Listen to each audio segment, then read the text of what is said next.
Uma das principais características que diferenciam a espécie humana das demais é a capacidade do pensamento contínuo. Representa um potencial capaz de criar ou destruir. Estudos desenvolvidos no nosso século comprovam que pensando emitimos ondas mentais carregadas de energias positiva ou negativa na direção do objetivo de nossos pensamentos. Inconsciente quanto a essa ocorrência que se manifesta incessantemente a partir de si mesma, a criatura humana não tem controle dessa força, dispersando energias ao pensar, por exemplo, em várias coisas ao mesmo tempo. Ignora também que, além de emissora, é receptora de ideias e energias. Pensando, liga-se a faixas às quais se sintonizam outras mentes. Fenômeno similar ao do aparelho de rádio, que capta e reproduz sinais em frequências e faixas diferentes, veiculando mensagens boas ou más. Esse desconhecimento requer um esforço muito maior todas as vezes em que tenta se concentrar em algo. Extrair o melhor de algumas das oportunidades que temos para estabelecer uma conexão com o plano espiritual é o objetivo desse comentário. Para facilitar a compreensão, sugerimos um roteiro sobre nossa atitude mental.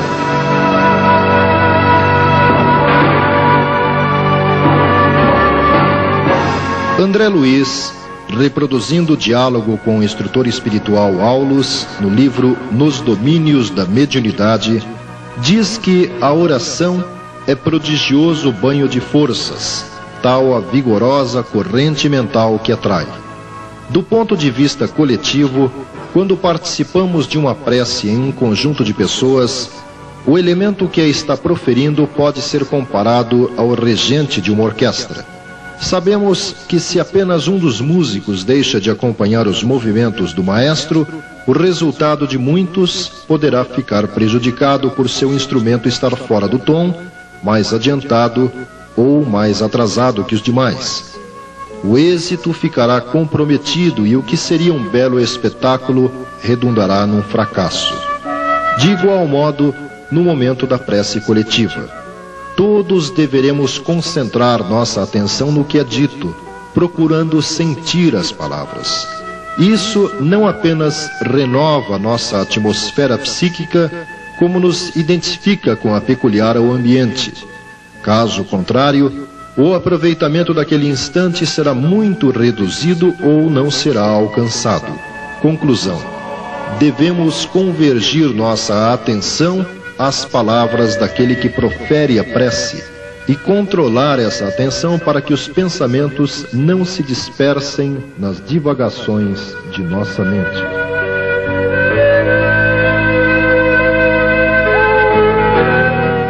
Emmanuel, orientador espiritual de Chico Xavier, discorrendo sobre vibrações no livro Paz e Renovação, lembra que no terreno do espírito a vibração pode ser entendida como oscilação ou onda mental que projeta-se de nós ou nos atinge, carregando as energias ou fluidos que as motivaram.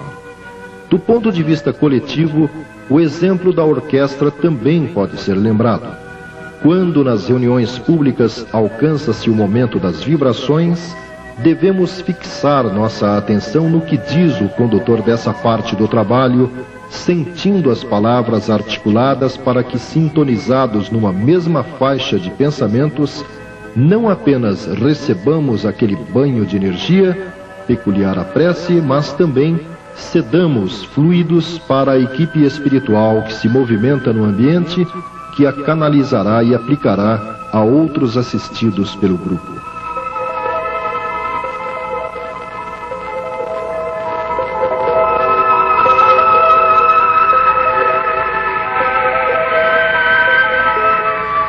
Entendendo o passe como transformação de energias revitalizadoras, não podemos nos esquecer que a mente do receptor, do mesmo modo que pode favorecer-lhe a eficácia, é capaz de neutralizar-lhe os efeitos.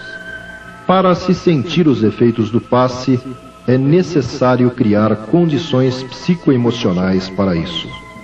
André Luiz, ainda no livro Nos Domínios da Mediunidade, lembrando palavras do instrutor espiritual Aulus, afirma que o estado de confiança representa a tensão favorável à percepção dos resultados. Essa tensão decorre da fé. Compara o processo à fotografia que requer a chapa impressionável para deter a imagem, tanto quanto em eletricidade carece-se do fio sensível para a transmissão da luz. Sem recolhimento e respeito na receptividade, não conseguimos fixar os recursos imponderáveis que funcionam em nosso favor.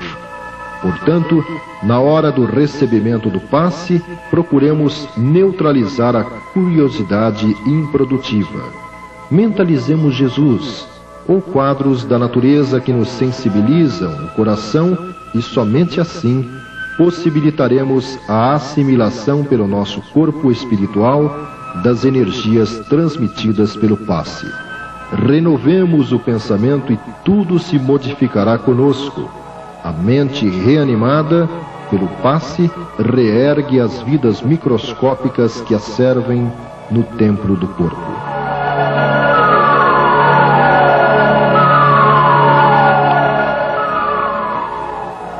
O professor José Herculano Pires elaborou um interessante roteiro para que nós nos conduzamos no dia a dia de uma forma equilibrada.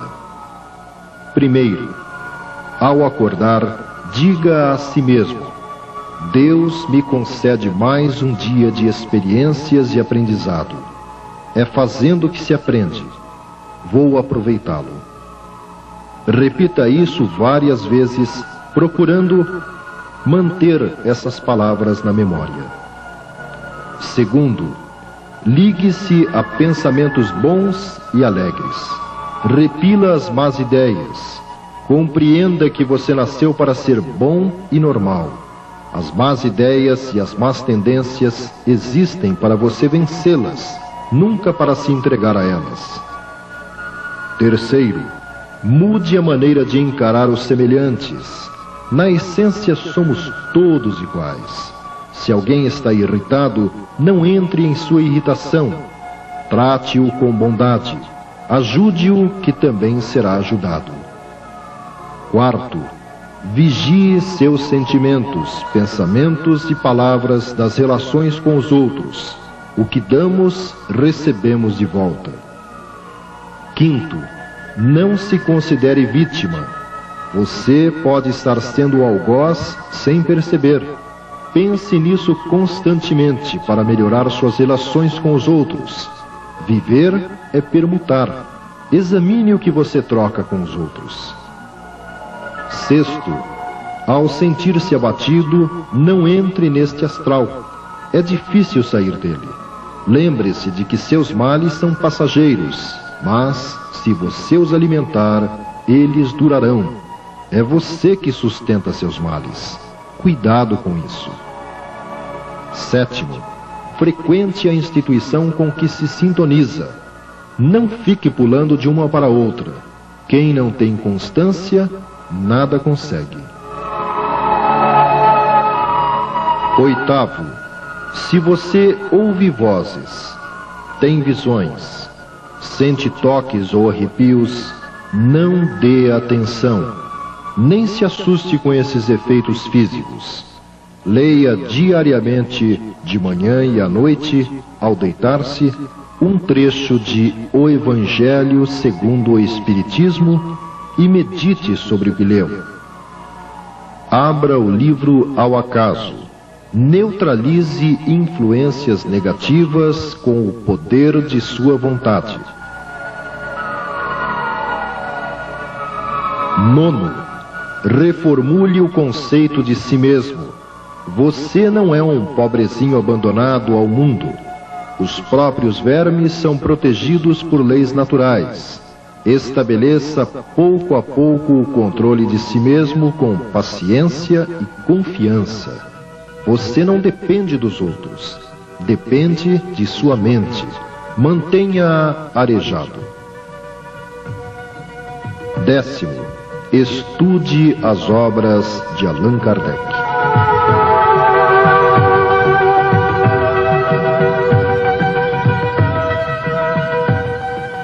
A pesquisa pessoal é recomendada para todo o que se inicia no conhecimento das propostas espíritas.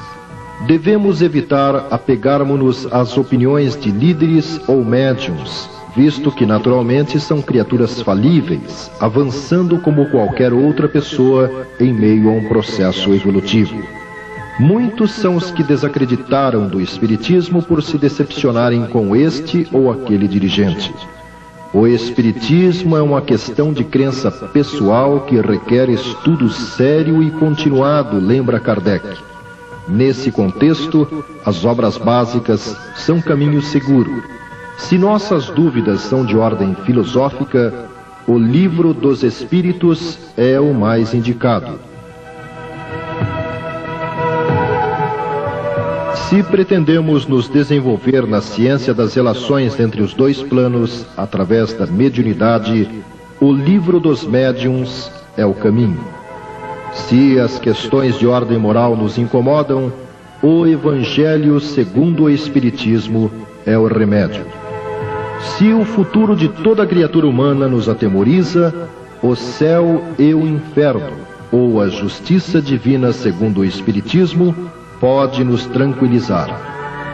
Se nossas origens, a atividade maravilhosa de Jesus ou a possibilidade de antever-se o futuro constituem-se em nossas preocupações, a Gênese é onde encontraremos elementos seguros para nossas reflexões.